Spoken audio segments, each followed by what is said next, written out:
Orgasm and Immortality by World Be Free. Grandfathers, you behold me. Spirits of the world, you behold. What you have said to me I am now performing. Hear me and help me. Black Elk. My first mystic experience was the result of a blowjob I received when I was 18. She was streetwise, tough, aggressive, like a perverse Mary Osmond. I was naive, eager to learn, somewhat self-conscious about the fact that my erect pecker bent downwards, like a dowser's wand, instead of up. No matter, we did it all the time. One night, much like any other, we were lying in each other's arms, bathed in one another's sweat, exhausted, glowing from hours of all-out libido and concupiscence. The fragrance of her skin, the salty taste of her neck, the sheen of her raven hair, the plush curls of her bush. She took me in her hand again, massaging me back to life. No, I thought, I'm spent. It's impossible. She slid down and took me into her mouth. Oh, all right. Such a feeling. I lay back in the moonlight, awash with joy, engorged with pleasure, grasping her free hand. Somewhere, off in the distance, I could hear someone cranking Santana's Caravanserai. All the love of the universe. Yes, head. The drums, the long-lost primal rhythm, the blood pumping in my veins, pounding in my head, torso aquiver, every step of the way. Time dissolving, a heartbeat into eternity, the rush of inner liquid, the freedom of inner space, mastered by her warmth, surrounding me, sucking me, dissolution. She changed the pace a bit, and, hey, what? Whoosh! The jolt came like a great purple tsunami, convulsions of ecstasy jacking me off the bed, and I was whirling, my consciousness catapulted from my body, hurtling through the celestial concourse, out among the vast indifferent stars, naked before the cosmos, nude, unashamed, numinous. I was flying, so aware, so immediate, so real, no lungs, but breathing. A silver cord connected me to my body in another lifetime, and I beheld infinity in its scintillating array of winking vortices and party-colored pantheons. 8 monkeys holding hands dancing in a ring.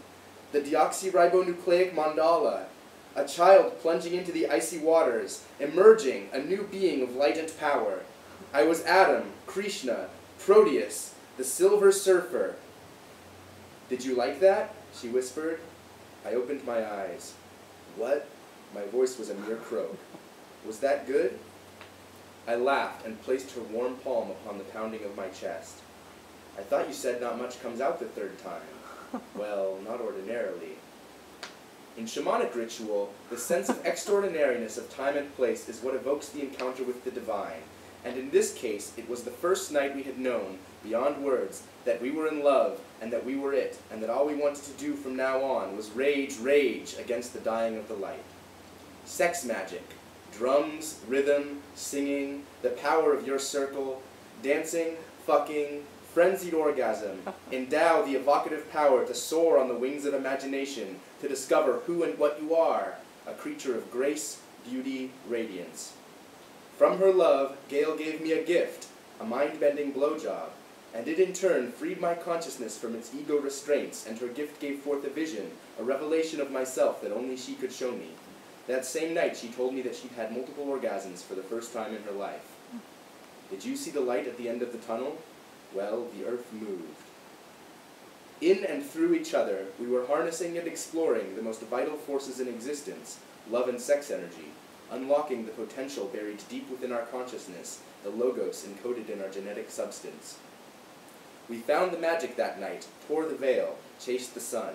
We had discovered a new paradigm. I was not able to articulate this experience for quite a while, because I really wasn't sure what had happened beyond the whoosh. Gail and I continued to have a healthy love-hate relationship well beyond that enchanted evening, but the only time I have had a similar visionary experience since then was while tripping on 10 grams of cubensis at an Allman Brothers concert. And inhaling nitrous oxide as the full moon rose behind the stage, and I didn't even come. How so, then?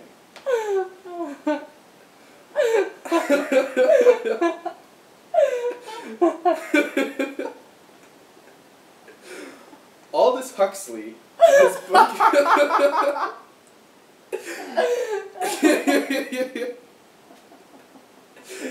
In his book, The Doors of Perception, foregrounds his theory of psychotropic experimentation with inquiries into the death cults of various cultures, such as those of Egypt and Tibet, observing that, across the board, the most important aspect of passage is the frame of mind you are in when you die.